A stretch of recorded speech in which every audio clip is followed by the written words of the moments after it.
this is war. And if Hamas didn't want a war, they shouldn't have started one. There is no law of war or nature that allows you to go and murder and rape people and steal children from their homes, and then when you start to lose, moan about it. Well,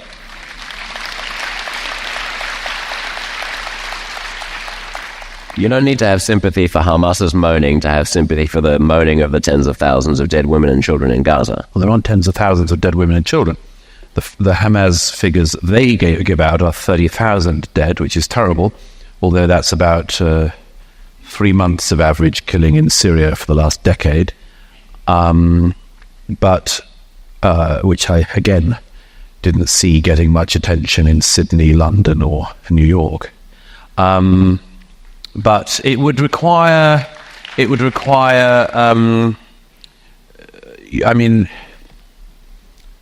look, the current casualty rate, it's a horrible figure to say, the current casualty rate is reckoned to be roughly 1 Hamas terrorist for 1.5 civilians.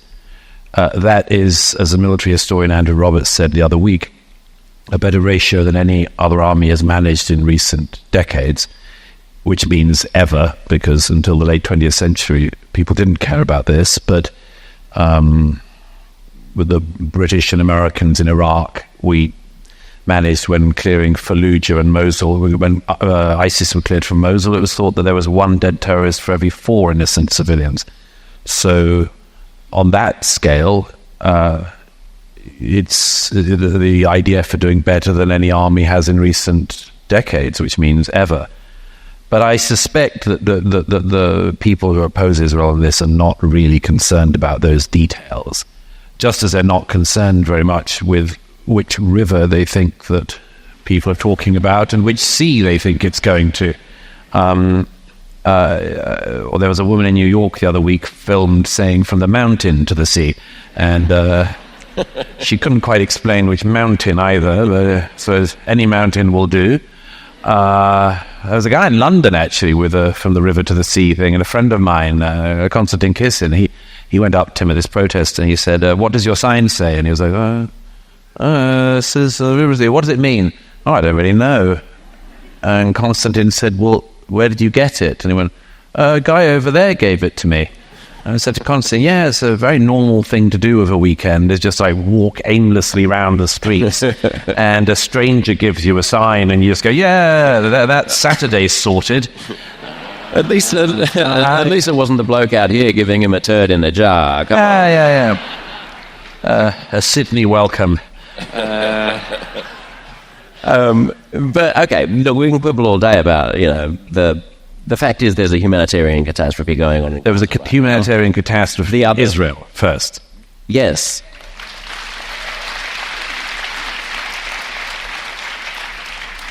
Yes, that happened some months ago, and right now it's taking place in Gaza. There is always going to be the opportunity to say that people who hate Israel are irredeemable anti-Semites and will never be swayed. There are 8 billion people in the world. There's a certain number of those people who are presumably winnable, and who, if the current campaign was being waged in a context in which the Israeli government seemed committed to an eventual resolution of the Palestinian issue, you would probably win over more Indias and potentially Saudi Arabias and potentially people on the street in countries like in Australia. It's possible. It's not inevitable. I think that the historian Deborah Horn got it right a few years ago. She read a book called Everyone Loves Dead Jews. Everyone's sympathetic when the Jews are suffering, never when they're winning. And it's very easy to sort of say, as a lot of people do, I don't mind them having a right to exist, which in itself, I mean, Pakistan was founded the same year as Israel, has caused far more disturbance around the world and far more terrorism. But I mean, a maniac would say, I don't think that Pakistan has a right to exist, or it's contingent on something. By the way, the Pakistani government, I'm going to get back to, I'm not doing a what about, but the Pakistani government just is in the process of forcibly deporting 1 million people from its territory. 1 million people from Afghanistan who it is forcibly pushing out of Pakistan. Have you seen one camera film that? Have you heard one person even murmur about it? No.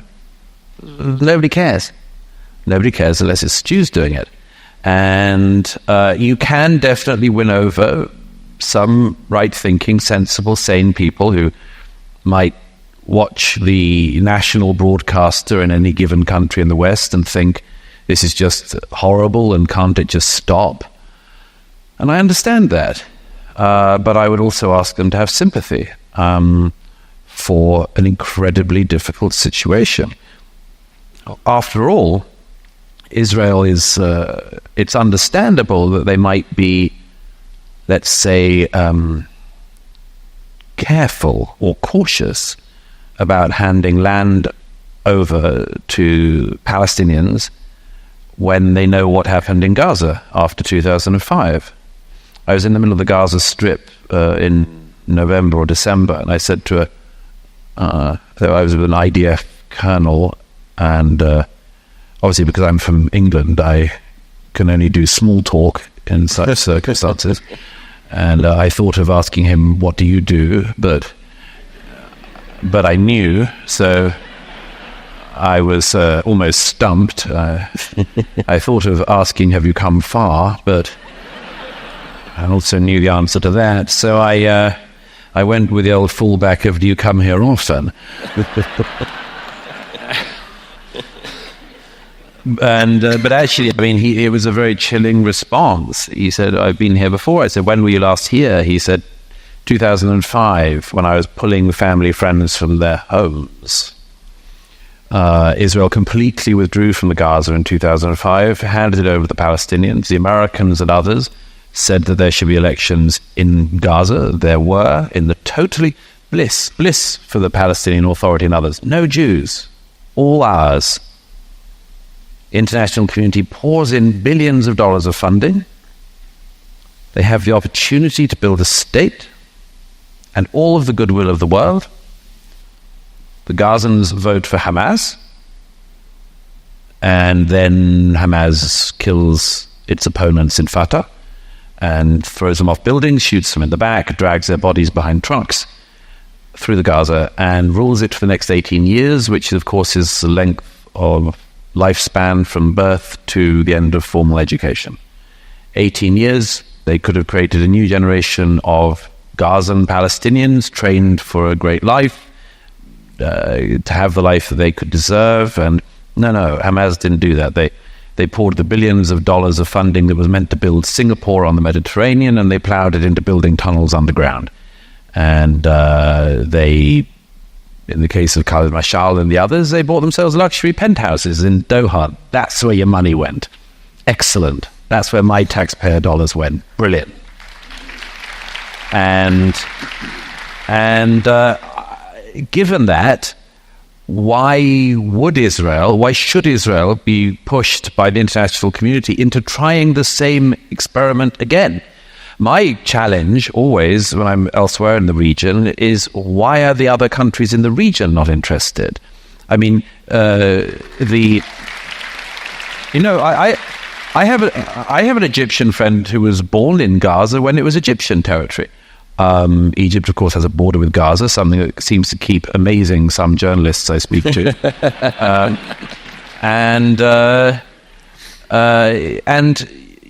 You know, there's a reason why the border between Egypt and Israel is much, much tougher than the fence that now exists between Israel and Gaza.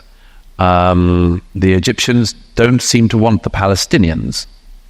Interesting, when we're forever told about the care that people are meant to feel for their brothers.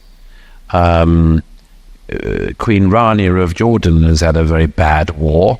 I always say she's probably my least favorite queen. And am I your favorite? Getting there. Queen Rania of Jordan is always going around the airwaves doing Christian Amanpour and things, spitting venom against the Israelis. Nobody says to her, "What did your father-in-law do to the Palestinians? The answer is killed them. 10,000 in a couple of days, the late King Hussein managed. And again, a lot of that should be their responsibility too. If the Jordanians wanted to help, they could do things like saying, actually, we will make sure that the West Bank, Judea and Samaria, are safe zones in which it's not possible to put rockets, because after all, if the Israelis do give the West Bank in some part to the Palestinians, the Palestinian Authority, they would expect the same thing that happened with Gaza. And I was up there again recently, and I mean, everyone talks about the West Bank as if it's straightforward, and it isn't at all. There's a reason why the Palestinian Authority don't have elections anymore, and why Mahmoud Abbas, the head of the PA, is currently, 18 years into his first 4-year term, which, is a level of Vladimir Putin would admire. And there's a reason, which is that 75 to 80% of the Palestinians in the West Bank polls say that they would vote for Hamas. And so it's very, very complicated. I don't say it's easy, but it's very complicated. And I think that at the very least, other democratic liberal states should have sympathy for a country in the situation that Israel is in. I mean, I repeat, if this country had been for 18 years rocketed by a nearby neighbor, and you'd been constantly, your young children had all their lives had to grow up with a bomb shelter in their house that they routinely had to go to, I think you would be very careful about listening to advice from people who weren't sympathetic to your plight. Of course we would. And it's also possible that in the heat of grief and possessed by revenge, we'd make bad decisions that we would rely on our allies to give us counsel on. Yeah, and,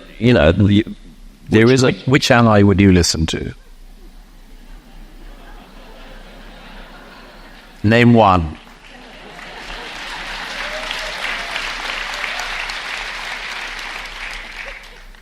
Chuck Schumer. Interesting selection. Look, I mean, I think you could listen to allies, but I think just to get to the substance of the point, because hang on, let's go.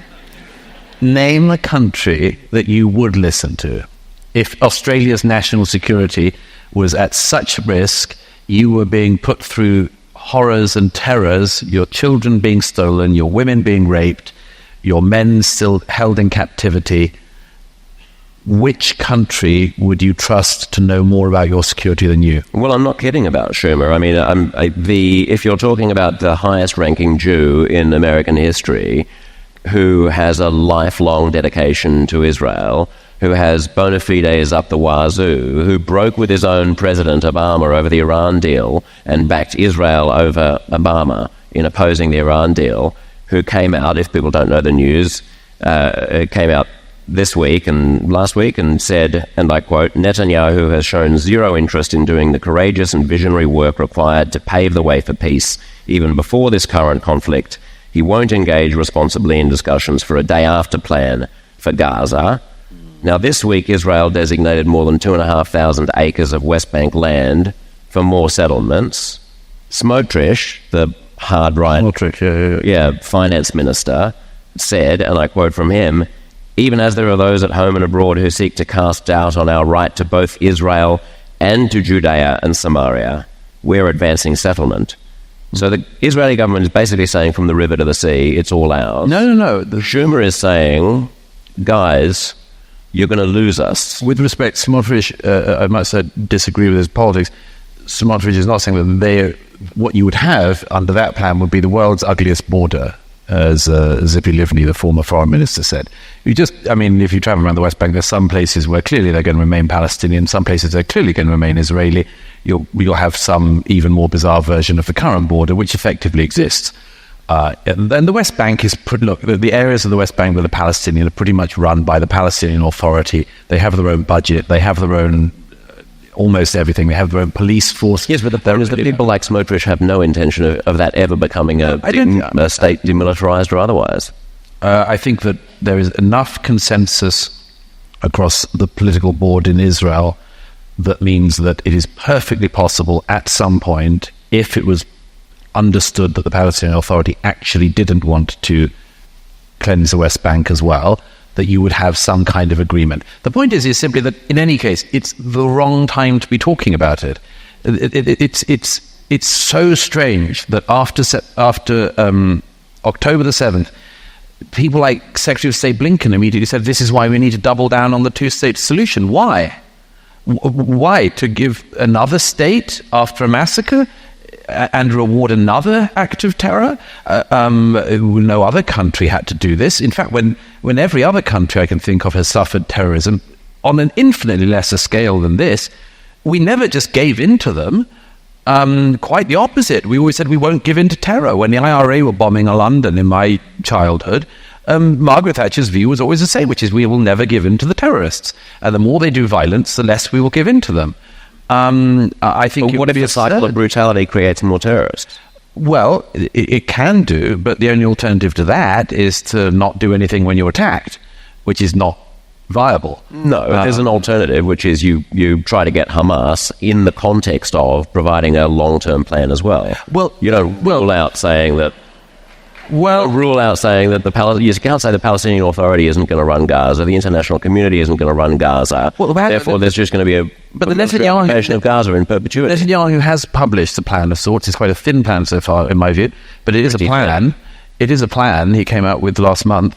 I mean, this is a very, very difficult problem, and it's very live at the moment. But there are lots of very, very difficult problems in the world, and I find the single-minded obsession on the Palestinian question, I agree that some people have a noble motive for it, but I think it's strange at best and misguided at worst. And the reason is that there are lots of people in the world who don't have states, okay? The Kurds don't have a state. I've spent plenty of time with the Kurds in Iraq and elsewhere.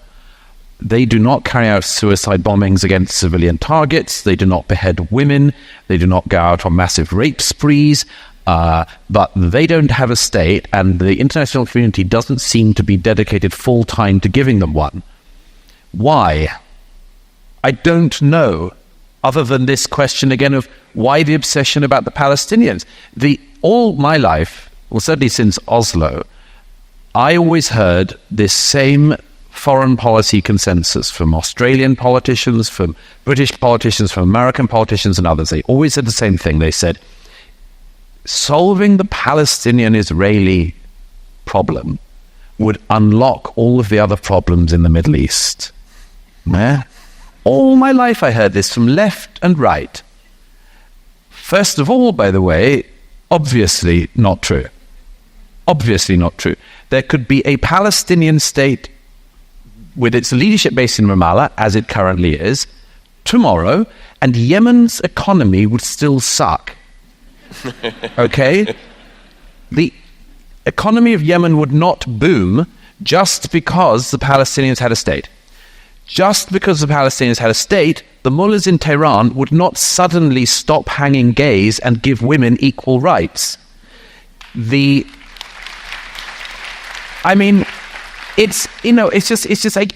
is a problem in a very difficult region, but it's not the problem. And I would say with Chuck Schumer, I mean, look, I respect Chuck Schumer. I think he comes from a tradition of the Democrat Party, which I think is on the way out slightly. But we'll get to that. But I think myself that it's absurd and rather disrespectful for anybody in that kind of office to tell another democratically elected leader that they should go. I mean, I don't think it would be very polite or kind if people started telling Australians that your prime minister should step down because of something that America didn't like, although there could be some. I'm not going to tread on local politics, but I understood his intervention to be less inserting himself and more trying to caution Israel and American Jews about his colleagues in the Democratic Party, and to say that, listen, if I'm the one who's saying this, you're losing the rest of us. You know, you're going to lose. Like, I mean, put it this simply. Does Israel's long-term interests depend on addressing the Palestinian problem or fixing it or solving it? No, and actually one of the things that was shown in the Trump years was that if the Palestinian problem is, in fact, for the time being, unsolvable, and there's just no straightforward path for the next few years, and you can minimize suffering and minimize casualties on all sides and just try to grow the economy in the West Bank and elsewhere.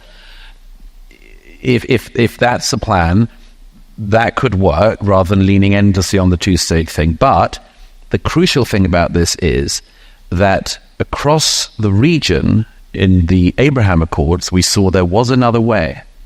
There was another way, which was that if Mahmoud Abbas and the PA were not going to change, and Hamas weren't going to change, then the rest of the region could change. You could normalize relations, even with Saudi Arabia. Didn't October 7th prove that wasn't true? No, October the 7th proved that Hamas is a deadly terror cult that should be eradicated. One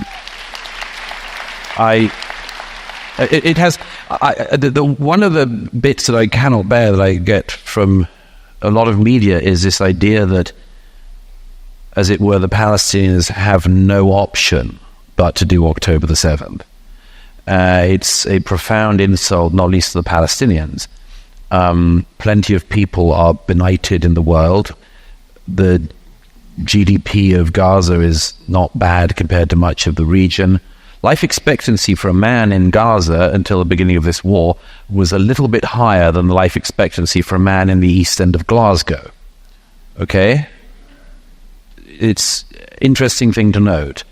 And I honestly do believe that all of this excuse-making, which I hear, and it is, and this isn't from the people who just are hot for Hamas, the excuse-making of people who say things like, well, the situation in Gaza is so terrible that of course they have to sometimes break out and rape women.